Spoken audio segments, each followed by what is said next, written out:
Hey everyone, welcome back to our tech tutorial series. Today, we're tackling something super useful: how to share your OneNote notebooks with others in 2025. With Microsoft's latest updates, sharing has become even more seamless and secure, thanks to new AI features and enhanced collaboration tools. Whether you're working on a team project, sharing study notes, or collaborating with friends, this guide will get you up and running in no time.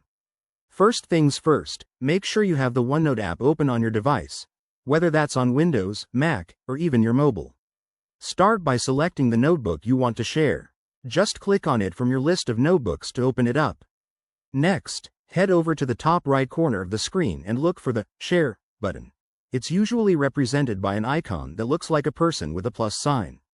Click on that, and you'll see a drop-down menu with various sharing options. In 2025, OneNote now integrates AI suggestions, so if you type in a name or email, it might even recommend people from your contacts or previous collaborators to make things faster.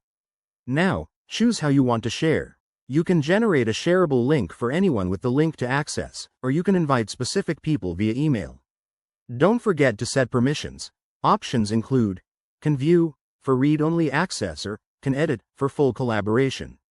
This is crucial for keeping your notes secure, especially with the new 2025 privacy features that let you add expiration dates or password protection to links.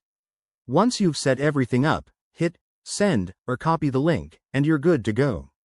Your collaborators will get a notification and can jump right in.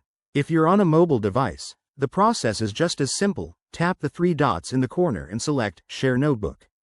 And there you have it. Sharing OneNote in 2025 is quick, intuitive, and packed with smart features to boost your productivity.